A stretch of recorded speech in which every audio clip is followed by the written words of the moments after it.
The scent of roasted turkey and cinnamon hung in the air, weaving through the clatter of silverware and the glow of Christmas lights. I had spent the entire day preparing dinner, arranging dishes across the table with precision, determined to bring some warmth to a house that rarely offered it anymore. As I lifted my fork, a heavy silence fell, the kind that presses down like a storm about to break. My father leaned back in his chair, his eyes fixed on me with a mixture of disdain and something sharper, something rehearsed. Then his voice came, slicing through the festive air. "You're nothing but a burden, Emily, and I'm tired of carrying you." The words landed harder than any blow, shattering the illusion of family I had tried to preserve through every meal, every bill, every sacrifice I made.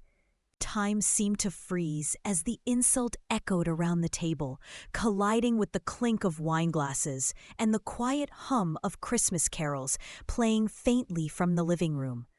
My mother's fork hovered just above her plate before she lowered her eyes and pretended to study her vegetables, offering no defense, no comfort.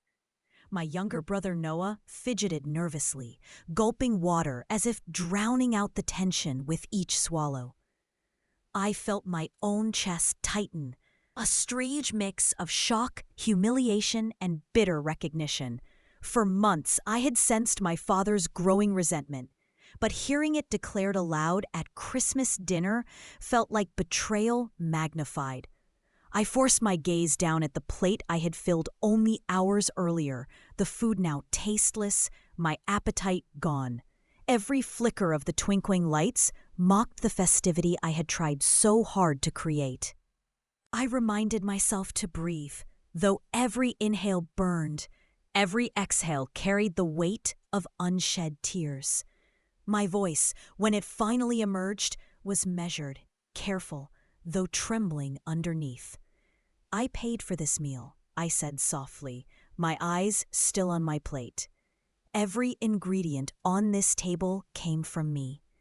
The words should have been irrefutable, a reminder of my contribution. But my father's response was immediate and dismissive. He slammed his fork down, the sharp clang startling Noah. "Don't talk back to me in my house," he snapped. My house, he called it, though the bills bore my name, though the power and warmth came from my wages. The irony was suffocating. I clenched my hands in my lap, fighting the urge to scream, knowing it would only fuel his fury, knowing silence, as always, was safer. That night, long after the dishes had been cleared and the lights extinguished, I lay awake in the dark, staring at the ceiling. The word burden replayed in my mind, looping like a cruel refrain. I thought of the last 3 months, of how I had stepped in without hesitation when Mom lost her job. I had covered the utility bills to keep the lights glowing, bought groceries to keep meals on the table, and paid for Mom's medical appointments without a second thought. Each time, I told myself this was family, this was love. But every dollar I spent seemed to widen the gulf between me and my father. Instead of gratitude, there was only silence, his authority slipping as I shouldered responsibilities he once claimed as his. Resentment replaced affection, until all that remained was tonight's cruel declaration.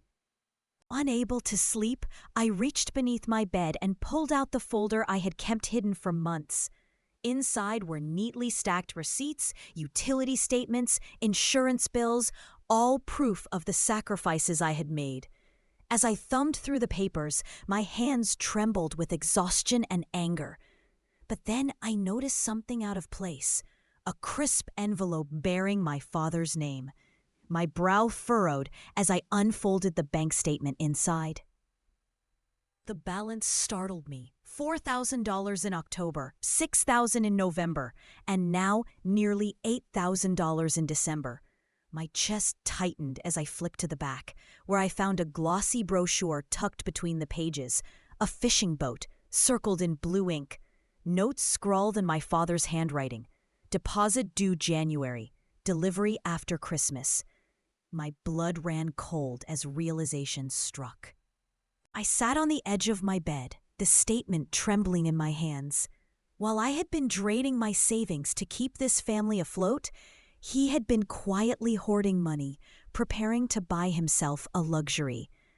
The betrayal burned deeper than his words at dinner. It wasn't just resentment, it was exploitation.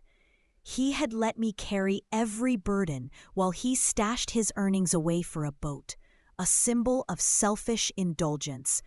My breath came shallow, my mind spinning with disbelief.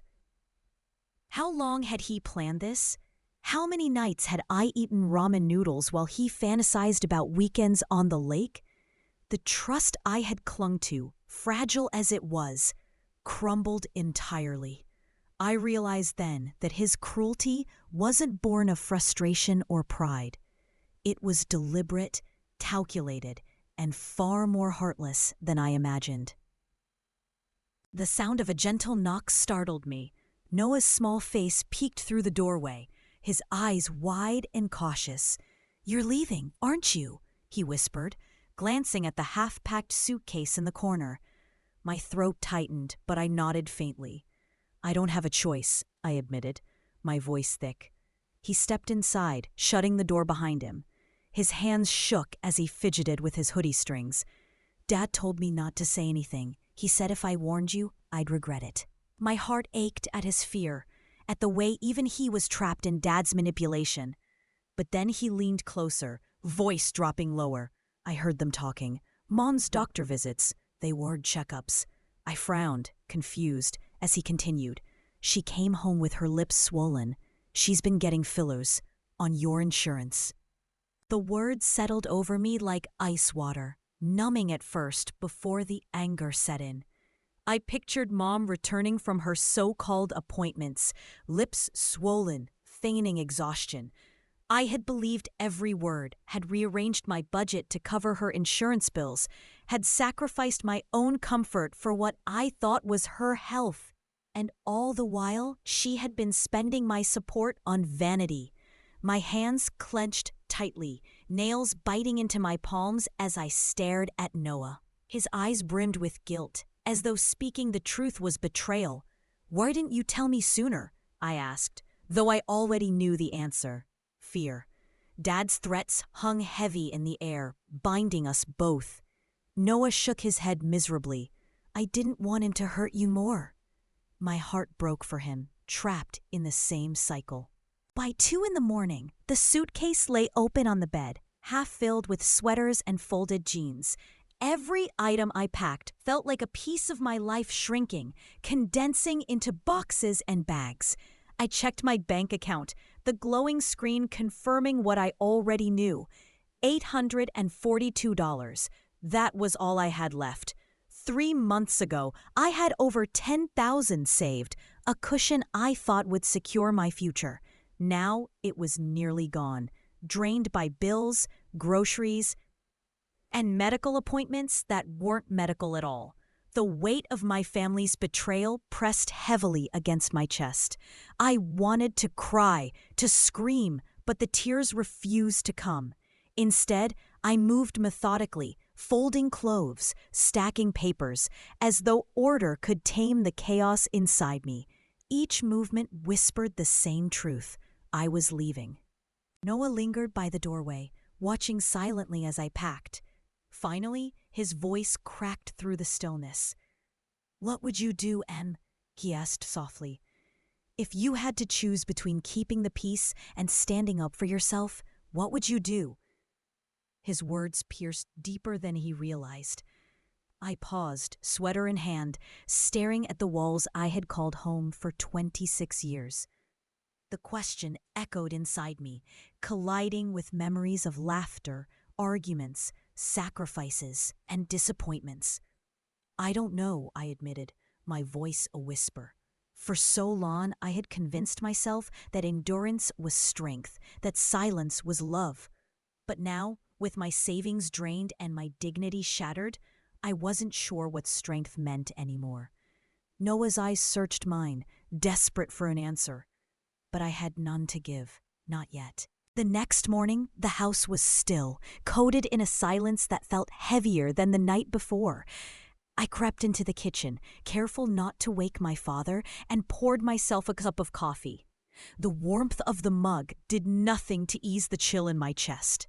As I sat at the table, my eyes caught the Christmas tree still standing in the corner, ornaments glinting in the early light. I had decorated it myself, strung the lights, placed the angel on top, while Noah handed me hooks. Looking at it now, it seemed almost mocking, a symbol of togetherness that never truly existed here. The irony stung sharp as I thought of how much I'd given for this family, only to be branded a burden in front of the very people I sacrificed everything to support. I left before anyone else stirred, my suitcase packed, my folder of documents tucked under my arm like armor. The cold air outside bit at my cheeks as I loaded the trunk of my car, each thud of a bag against metal echoing louder than it should. My heart pounded, torn between fear of what awaited me and relief that I was finally leaving. When I slid behind the wheel, I paused, gripping the steering wheel tightly. Through the frosted windshield, I could still see the faint glow of the Christmas lights from inside. For a fleeting moment, guilt tried to anchor me, whispering that walking away was betrayal. But then I remembered my father's sneer, the boat brochure, my mother's fillers paid with my insurance. No, the betrayal had already happened. This was survival. This was necessary. I drove aimlessly at first, my breath fogging the air inside the car, the radio murmuring static until I switched it off. The city lights blurred past as tears finally began to fall, hot and unrelenting, streaking my cheeks. It wasn't just grief for what I was losing. It was grief for what I never truly had. A family that valued me. Parents who saw me as more than an ATM. By the time I pulled into Claire's apartment complex, my sobs had subsided into shaky breaths. She opened the door almost immediately, as though she had been waiting. Without a word, she pulled me into her arms, and I crumbled against her shoulder. For the first time in months, maybe years, I let myself be held. The dam I had been holding back broke, and I let everything spill. Claire's living room smelled faintly of vanilla candles and laundry detergent, a comforting change from the suffocating tension I'd left behind. Buddy, her golden retriever, bounded toward me with clumsy enthusiasm, dropping a slobbery tennis ball at my feet. His tail wagged furiously, and despite everything, I laughed. The sound startled me. It had been so long since laughter felt natural. Claire ushered me to the couch, pressing a warm mug of cocoa into my hands. "You're safe here," she said gently, her eyes steady on mine.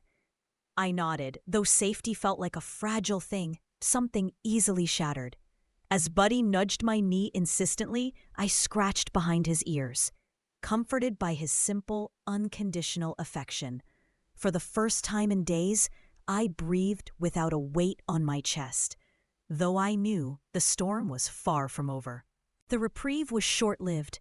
My phone buzzed endlessly on the table, vibrating against the wood like an angry insect. I hesitated before picking it up, dread already coiling in my stomach. Aunt Linda's name glowed on the screen. Against my better judgment, I answered. Her voice was sharp, dripping with judgment. "Emily, how could you abandon your parents at Christmas? Your father says you stormed out after they asked you for help." "We're all meeting this weekend to discuss your behavior." My hand tightened around the phone. Of course, he had wasted no time rewriting the narrative, painting himself as the victim, me as the ungrateful child. My chest ached as I listened, fury simmering beneath the surface. I ended the call before I said something I couldn't take back, the silence afterward ringing louder than her accusations. The following days blurred into a series of phone calls and paperwork, each one cutting another tie to the house I had once called home. I called the electric company, explaining that I needed my name removed from the account. The representative chuckled, incredulous that I was voluntarily stepping away from responsibility. "Wish more people would do that before things get messy," he said lightly. I smiled bitterly, though there was nothing amusing about unraveling years of entanglement. I canceled automatic payments, removed myself from their phone plan, and called the insurance company to block unauthorized claims. Each task left me exhausted, yet strangely empowered. I was no longer the silent provider, no longer the invisible lifeline. For the first time, I was reclaiming control, one call at a time, building a fragile wall between me and their chaos. But walls are never built without resistance. The texts began first, my father's words sharp and venomous. "If you try to take anything from this house, I'll report you for theft." Then came my mother's calls, her tone manipulative, her desperation feigned. "The doctor declined my appointment because of you. Fix this, or you'll regret it." Each message twisted my stomach tighter, reigniting the guilt I fought to bury. I wanted to scream at them, to demand acknowledgement of everything I had done. Instead, I saved every message, filing them away like evidence. Each threat was a reminder that leaving was not just necessary, it was urgent. They were not mourning my absence. They were mourning the loss of access to my bank account, my labor, my sacrifice. To them, I had never been a daughter, only a resource. Then one night came the pounding. It rattled the door, reverberating through the walls until Buddy barked, hair raised, a low growl rumbling from his chest. Claire's face paled as she glanced at me, but I already knew. My father's voice thundered from the hallway, booming with rage. "Emily, open this door right now!" My breath caught in my throat as the wood shuddered under his fists. I peeked through the peephole, my stomach twisting at the sight of his flushed, furious face. He kicked the door, splintering the frame. Fear gripped me, but beneath it, something stronger stirred. Resolve. My hands trembled as I dialed 911, whispering into the receiver while he shouted threats. Minutes later, red and blue lights painted the hallway. I watched through the peephole as police escorted him away, his voice still accusing me of betrayal. The silence after he was gone was deafening, broken only by my shaky breaths and Buddy's restless pacing. Claire sat beside me, her hand steady on mine. "You did the right thing," she said firmly, but her words couldn't quiet the storm inside me. My father's threats still echoed, vibrating in my bones. I felt like a child again, small and powerless. Yet something was different this time. For once, authority had not bent to him. The sight of handcuffs on his wrists lingered in my mind, surreal and strangely liberating. That night, I lay awake on Claire's couch, staring at the ceiling. Every creak of the building made me flinch, but eventually exhaustion pulled me under. In my dreams, I was running, not from him, but toward something unseen, something that felt terrifying and exhilarating all at once. Morning brought no peace. My phone buzzed with a text from Noah. "Mom pawned your laptop and camera. Got $400. My breath caught as I read the words. Rage surged hot in my chest. Those items were worth over $2,000, bought with my hard-earned money, tools I relied on for work. I scrambled for my folder, pulling out the receipts and serial numbers I had carefully saved. This wasn't just petty theft. It was violation layered on violation. My hands shook as I dialed the police, filing a report. The officer's tone was calm, professional, but beneath it I sensed understanding. "We'll recover them," she said. "Pawning someone else's property is a crime." Relief mingled with fury. For the first time, the system wasn't dismissing me. It was protecting me. The tide was shifting, and so was I. Word spread faster than I expected. By evening, my phone filled with messages for relatives I hadn't spoken to in months. Their tones had shifted, softened, as though the arrest had cracked the narrative my parents spun. Aunt Sarah left a voicemail, her voice trembling. "Emily, honey, I had no idea things were so bad. I'm so sorry." For once, I didn't feel like the villain in their story. Neighbors who had seen the police outside whispered their observations to others, and slowly, the tide of judgment began to turn. But instead of relief, I felt only exhaustion. Clearing my name came at the cost of bearing wounds I never wanted exposed. Each message reminded me that my private pain had become public spectacle, and though the truth was finally visible, it came wrapped in humiliation and grief. The reprieve was brief. My mother's name flashed across the screen, and against my better judgment, I answered. Her voice was deceptively calm, laced with honey that masked the venom beneath. "If you drop that ridiculous theft report," she said, "you can come back home. Your room is just as you left it." I stayed silent, listening as she continued. "We're worried about your state of mind, Emily. Frank and I think people would understand better if they knew you were struggling mentally." The threat landed with perfect clarity. They wanted me to back down or risk being painted as unstable. My grip tightened around the phone as anger surged. "I have receipts," I said evenly. "Bank statements, text messages, every lie you've told. Do you really want me to present them in court?" Her silence was my answer. A week later, I returned to the house accompanied by Officer Rodriguez, who walked beside me with quiet authority. My mother hovered in the doorway, arms crossed, her smile faltering when she saw the officer. Inside, the house felt smaller, darker than I remembered. I headed straight to my room, my folder of receipts clutched tightly. "That furniture belongs to the family," Mom snapped as I packed my belongings.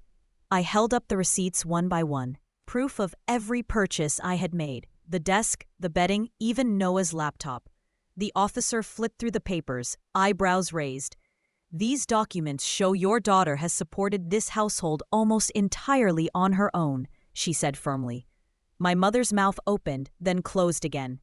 For the first time, she had no retort. I packed quietly, methodically, reclaiming piece after piece of myself. Through the window, I caught sight of neighbors pretending to water plants or check their mail, their eyes fixed on me. "Oh, let them see," I thought bitterly. "Let them witness the truth stripped bare." I loaded the last box into the trunk of my car, preparing to leave, when the rumble of an engine caught my attention. My father pulled into the driveway in my spare car, the one I had left at Claire's for safekeeping. He stepped out with a smug grin, jingling the keys like trophies. "We need to discuss what you owe us before you take this too," he said, his voice dripping with entitlement. My stomach dropped, but I steadied myself, pulling out the title and registration from my folder. "This car is mine," I said firmly. The officer's presence made the air crackle with tension.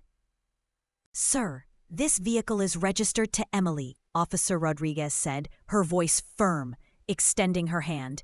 "You need to return the keys immediately." My father's face flushed crimson as he looked between us, his grip tightening around the keys. "I paid for her braces, her college tuition, 18 years of sacrifices," he spat, his voice rising.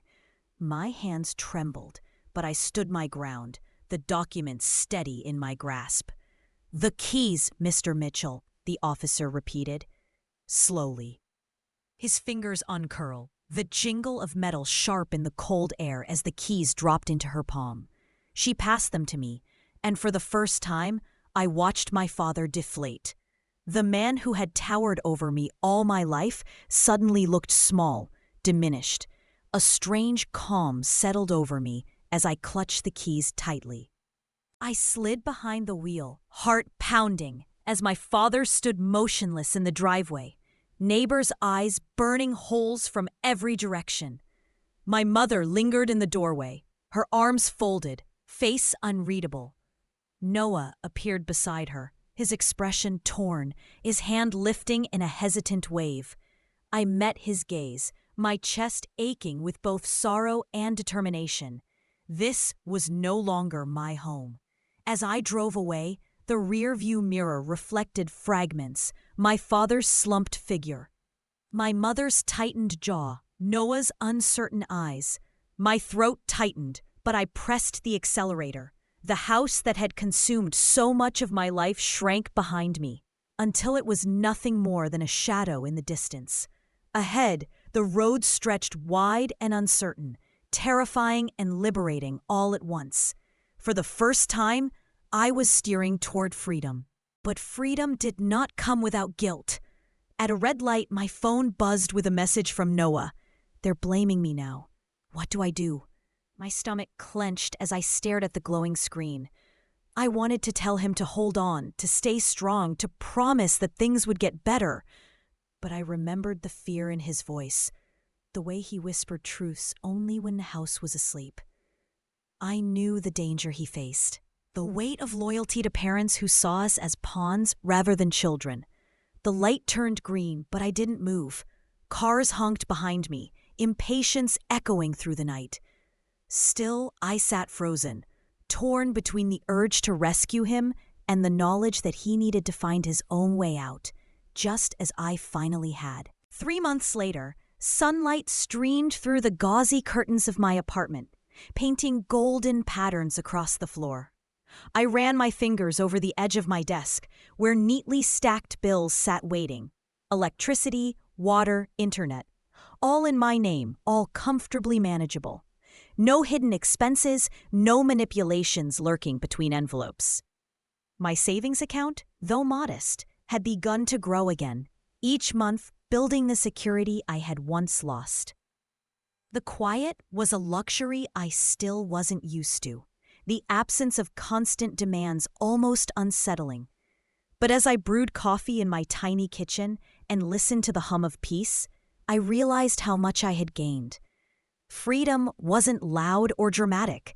It was subtle, found in small choices, in painting my walls teal without permission, in laughing without fear of who might be listening nearby. A year later, I found myself sliding a golden brown turkey onto a table smaller than the one at home, but far more meaningful. Claire sat across from me, raising her glass. "To found family," she said with a smile. Noah, taller and freer now that he was in college, clinked his glass against hers. Buddy marked as if in agreement, tail thumping against the floor. My chest warmed as I looked around the room. The dishes didn't match, the table was secondhand, but everything here was mine, chosen with care instead of obligation. The weight of last Christmas still lingered like a scar, but it no longer defined me. Instead, it reminded me of how far I had come, of what I had survived. This Christmas wasn't about perfection, it was about peace, and I had finally found it. Later that night, Noah and I sorted through scholarship applications at my kitchen counter, his brow furrowed in concentration. He looked older somehow, though only a year had passed. Perhaps it was the confidence he carried now, no longer shadowed by our parents' control. "They lost the house last month," he said quietly, his pen tapping against the paper. "Dad blames the bank. Mom blames the economy. They're staying with Uncle Rick, but even he's telling them to find somewhere else." I nodded, glancing at the stack of unopened letters on my bookshelf. All from them, all unread. "They still blame you," Noah added softly. "But honestly, it was going to happen anyway. Your money just delayed it." His words sank deep, both painful and liberating. For the first time, I felt no urge to argue, only to breathe. That night, after Noah left, I sat alone in the quiet of my apartment. The unopened envelopes from my parents seemed to stare at me from the bookshelf, their corners curling slightly with time. I knew they contained accusations, perhaps pleas, maybe even threats dressed as apologies. Part of me wanted to tear them open, to confront the words head on. But another part, the stronger part, chose not to. I had spent too many years drowning in their narratives, losing myself in their stories of sacrifice and obligation. I didn't need to read their version anymore. I was living my own. With deliberate care, I stacked the letters neatly back in place. They could stay sealed forever, relics of a past I no longer had to answer to, reminders of boundaries I had finally learned to build. Still, I couldn't deny the pull of memory. Sometimes late at night, I caught myself recalling fragments of my childhood, the nights when Dad would lift me onto his shoulders at the county fair, or when Mom would braid my hair before school. Those memories clashed violently with the present, leaving me questioning which version of them was real. Had they loved me once, or had everything always been conditional, tied to what I provided? The question gnawed at me, never answered, perhaps never answerable. Therapy sessions helped me untangle some of it, to see that people can hold both tenderness and cruelty, that love twisted by control becomes something unrecognizable. Still, the ache lingered, like phantom pain from an old wound. Healing wasn't linear, I reminded myself. It was messy, uneven, and some days felt heavier than others. Spring arrived, painting the city in blooms of pink and white. I found myself walking more often, letting the sun soak into my skin, grounding me in a life that finally felt like mine. My job, though modest, gave me enough to cover bills and rebuild my savings slowly. I even began setting aside money for classes, courses I had always wanted to take but never could under the weight of family demands. Each small step felt like rebellion, signing a lease without my parents.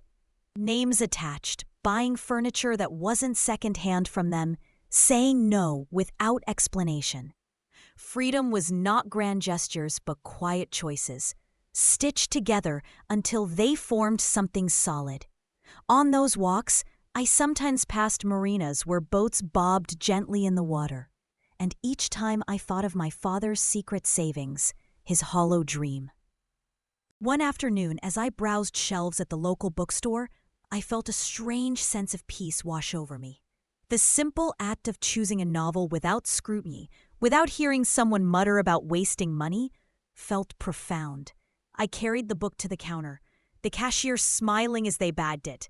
Such a small exchange, yet it underscored how much had changed. My purchases were mine alone, my decisions unchallenged. That night, curled on the couch with Buddy's head resting against my leg, I opened the book and read until the words blurred. I realized then that safety wasn't always a fortress against harm. Sometimes it was the ability to live quietly, without fear of judgment, without manipulation lurking behind every kindness. It was a chapter I was finally writing for myself, one page at a time. By summer, Noah visited often, escaping the chaos that still lingered at our parents' temporary residence. He spoke more freely now, his words no longer weighed down by fear. "They still talk about you," he admitted one evening as we shared takeout on my balcony. "Dad says you ruined everything. Mom says you abandoned them, but I think they're just angry they can't control you anymore." His eyes carried both guilt and relief. I reached across the table, squeezing his hand gently. "You don't have to carry their anger," I told him. "It's not yours to hold." He nodded slowly, though I knew the scars of growing up in that house ran deep. Still, I could see him beginning to shed their grip, one visit at a time, building his own foundation beside mine, fragile yet determined. The first anniversary of that Christmas crept up quietly, though my body remembered before my mind did. As December neared, old anxieties resurfaced, the tightness in my chest, the unease in holiday aisles at stores. I prepared myself for the possibility of their attempts to contact me again. Sure enough, the calls started, numbers I recognized and ignored. Their words no longer pierced me the way they once did, but they still unsettled. shadows of a past that clung stubbornly. Claire suggested we host a small gathering to rewrite the holiday with new memories. I agreed, though part of me feared the ghosts of last year would hover no matter how much laughter filled my apartment. Healing didn't erase the past, but maybe, just maybe, it could make room for something brighter to grow alongside it. On Christmas Eve, my apartment buzzed with warmth and chatter. Claire brought wine, Noah carried pies, and a couple of friends from work arrived with dishes wrapped in foil. Buddy trotted eagerly between us, collecting scraps and affection in equal measure. I watched as the table filled with mismatched plates and laughter, and my chest tightened, not with dread, but with gratitude. This was what family could feel like, stitched together not by obligation, but by choice. When we raised glasses for a toast, Claire's voice rang clear. "To found family and to freedom," she declared. I echoed the words, my throat thick with emotion. For the first time in years, the holiday wasn't about surviving someone else's expectations. It was about building something new, fragile and imperfect, yet real. The glow of the lights felt like possibility itself. Later that night, when the dishes were washed and the apartment quiet again, I stepped onto the balcony with a blanket wrapped around my shoulders. Snow drifted softly, coating the street below in silver. My phone buzzed with a message from Noah. "Thank you for tonight.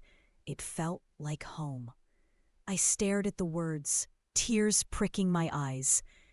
That was all I had ever wanted, to create a space where love wasn't transactional, where presence wasn't conditional. The weight of last year still lingered, but tonight it felt lighter, softened by laughter and warmth. I closed my eyes, listening to the quiet, the kind of silence that didn't suffocate but soothed. For once, the absence of chaos wasn't unsettling. It was peace. And in that stillness, I promised myself I would never again accept less than this. Months rolled on, and with them came opportunities I had once thought unreachable. I applied for a new position at work, one that offered both better pay and more stability. To my surprise, I got it.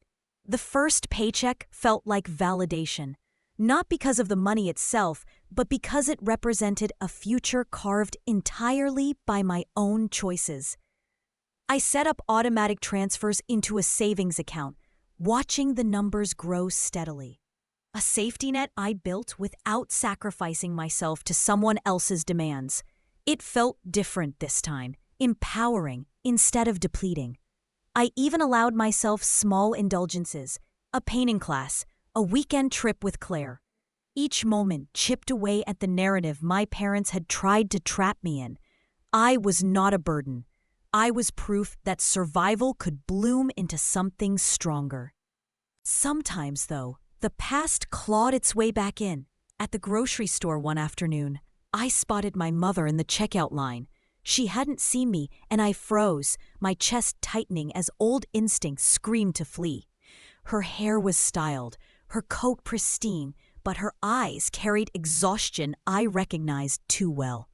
For a brief second, I considered approaching, saying something, anything. But then I remembered the threats, the manipulation, the way she sold my belongings without remorse. I turned away, heart pounding, choosing distance over reopening wounds. In the parking lot, as I loaded bags into my trunk, I realized something vital. Forgiveness didn't mean returning. It didn't mean allowing access again. Sometimes forgiveness was simply letting go, choosing not to carry their choices anymore. As I drove home, I felt lighter, like chains had finally broken. The second spring in my apartment arrived quietly, marked by blooming trees outside my window and sunlight spilling across the teal walls I had painted myself. I had grown accustomed to solitude, to mornings spent sipping coffee without dread, evenings filled with music rather than tense silence. Yet every now and then, memories intruded, My father's voice booming at Christmas, my mother's silence, Noah's wide, frightened eyes. These recollections no longer paralyzed me, but they reminded me why I had chosen this path. I was no longer trapped in their narrative. I was building my own. I often wondered if they ever regretted their actions, if losing me had sparked even a flicker of reflection. But whether they did or not, no longer defined me. My worth wasn't tethered to their recognition. It was rooted firmly in the life I was creating. One evening, as I sorted through mail, I noticed yet another envelope bearing their handwriting. It was the 6th since the holidays, all of them unopened and stacked neatly on my bookshelf. I held it for a long time, weighing the temptation against the cost of curiosity. Perhaps it contained apologies, perhaps accusations. Either way, I no longer needed their words to validate or condemn me. With deliberate calm, I slid the letter into a drawer, out of sight. Boundaries were choices repeated daily, not single moments of defiance. Each time I refused to re-enter their drama, I strengthened the wall I had built. It wasn't avoidance, it was protection. My peace wasn't fragile anymore. It was intentional, defended fiercely. Letting go meant choosing silence over chaos, stability over endless justification. And in that choice, I finally felt free. By summer, Noah officially moved into his college dorm, his smile wider than I had ever seen.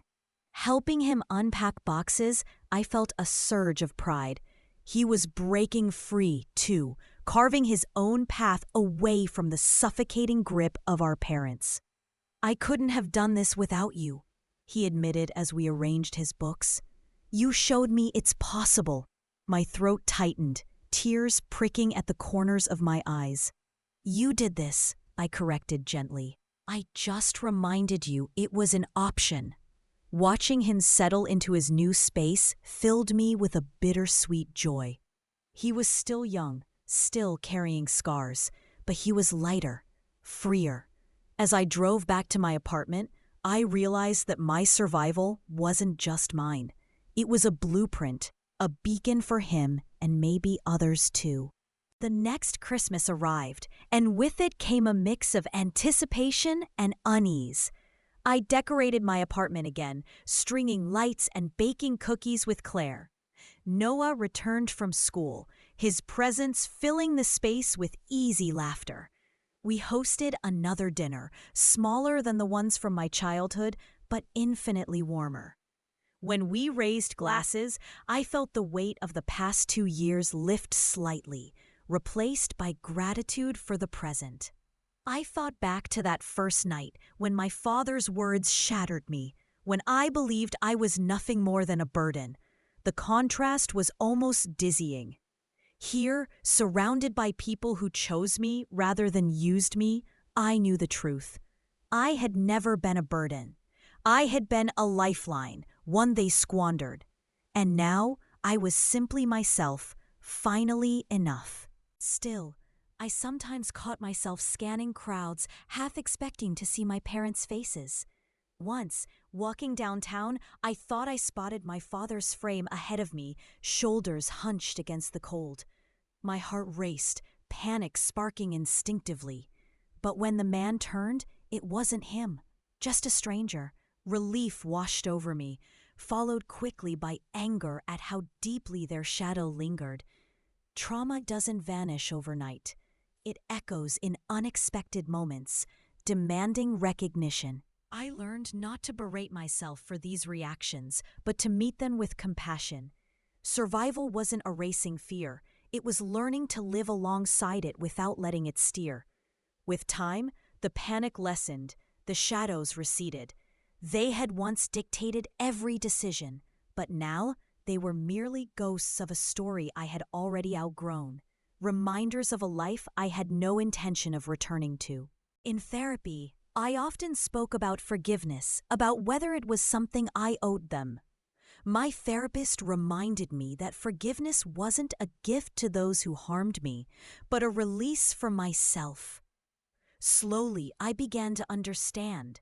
I didn't need to reconcile to heal. I didn't need to reopen doors to prove I had moved on.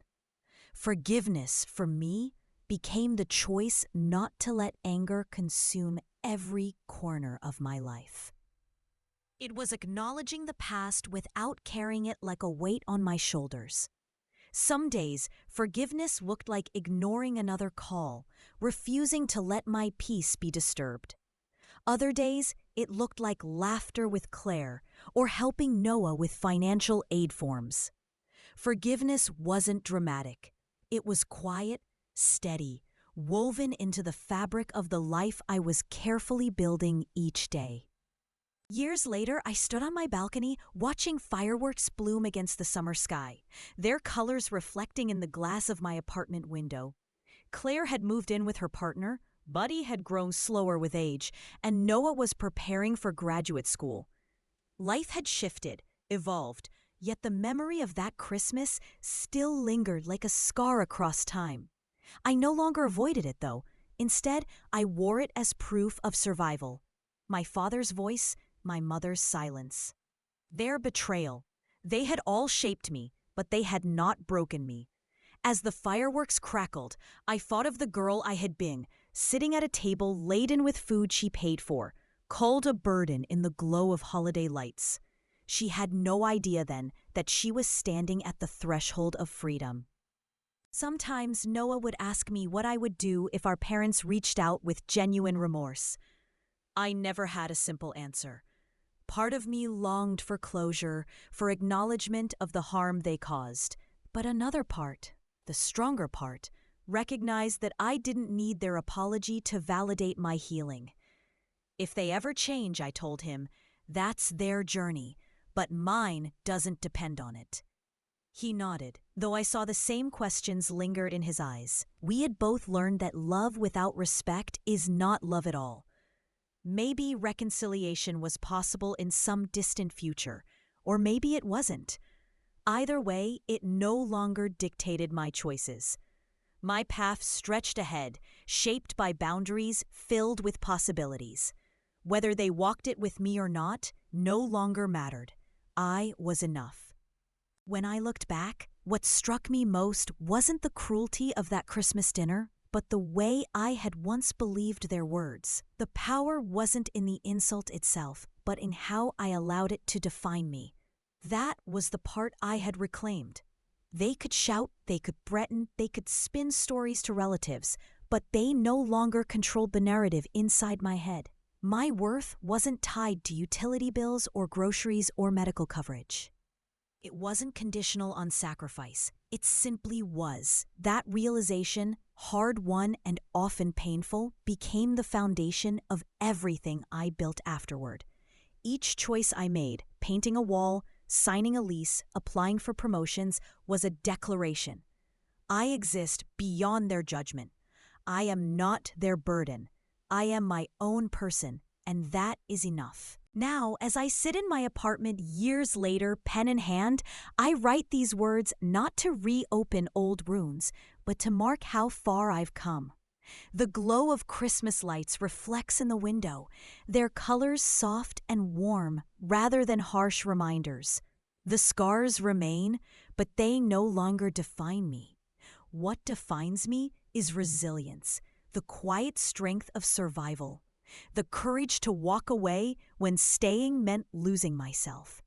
I think of Noah, thriving in his own life, and of Claire, who stood by me when the world seemed to crumble. I think of the peace I carved from chaos, brick by brick, choice by choice. And I know now, without hesitation, that I was never a burden. I was the light they tried to extinguish, and against all odds, I learned to shine.